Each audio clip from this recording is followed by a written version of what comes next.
I think there is a real danger in throwing around this word hate without a real understanding of the true emotion and feelings and intentions behind certain acts or expressions of opinion.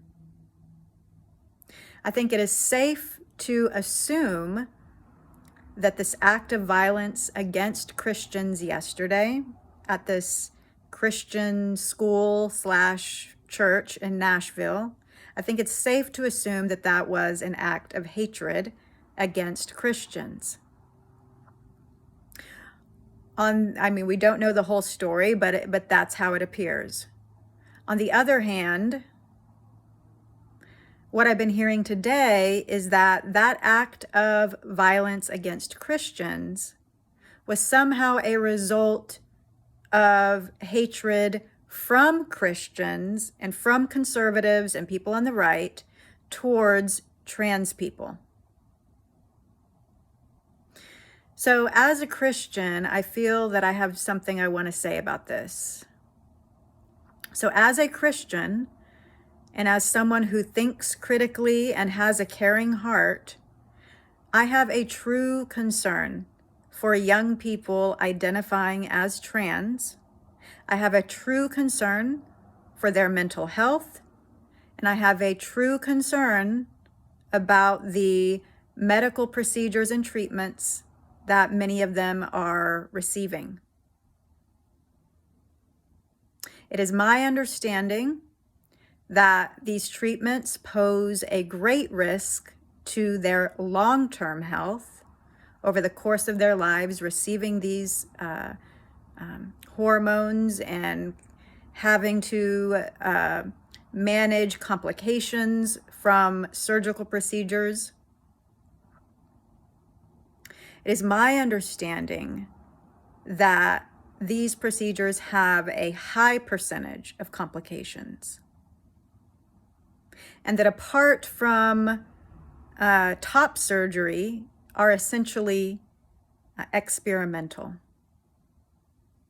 And so I have a real concern for the physical health and the mental health of these young people who are confused or anxious around their bodies and their identity. And it is my belief that we should be approaching them from the standpoint of having a mental health problem and thus not treating it with physical interventions.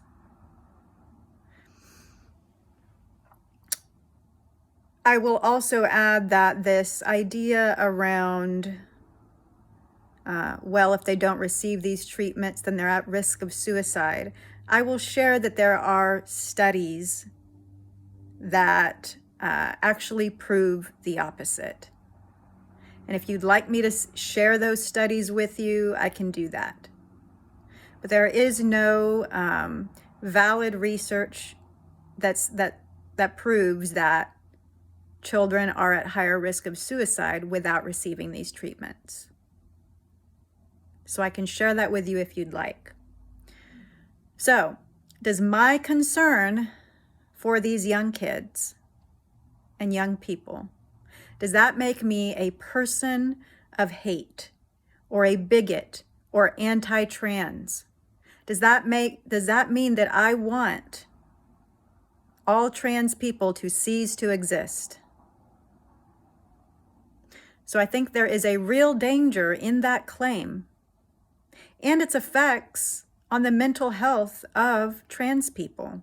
I can imagine that if I was a young trans person and I was constantly hearing that Christians and conservatives hated me and wanted me to cease to exist, I can imagine that would inspire a sense of defensiveness and rage.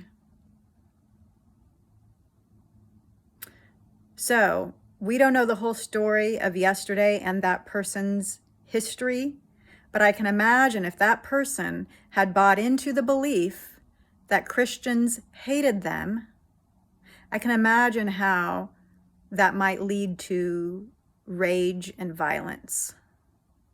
And so we might say then, or at least question, could it be anti-Christian, anti-conservative rhetoric that could have played a part in this act of violence yesterday? Rather, what we're hearing is that it was Christians that should be blamed for this incident against Christians. So we just need to be careful with that word hate.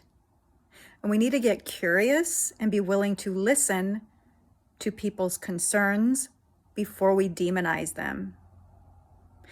It's my belief that other Christians and conservatives and people on the right, such as myself, that we have valid concerns for the health of these young people who are identifying as trans. And that comes from a place of care and concern and not hatred. Yes, there are always going to be prejudiced people out there against all kinds of different groups of people. But it is my belief that it is not the majority of Christians and conservatives that are prejudiced. Rather, I believe that we are concerned. So I just wanted to share this. My prayers go out towards the families who lost their loved ones yesterday. And my prayers go out to the trans community, especially the young people who have bought into the belief that all Christians and all conservatives and people on the right hate them or want them to cease to exist, when that is simply not true. Rather, I believe that a lot of Christians and conservatives, such as myself, truly have a heart of care and concern.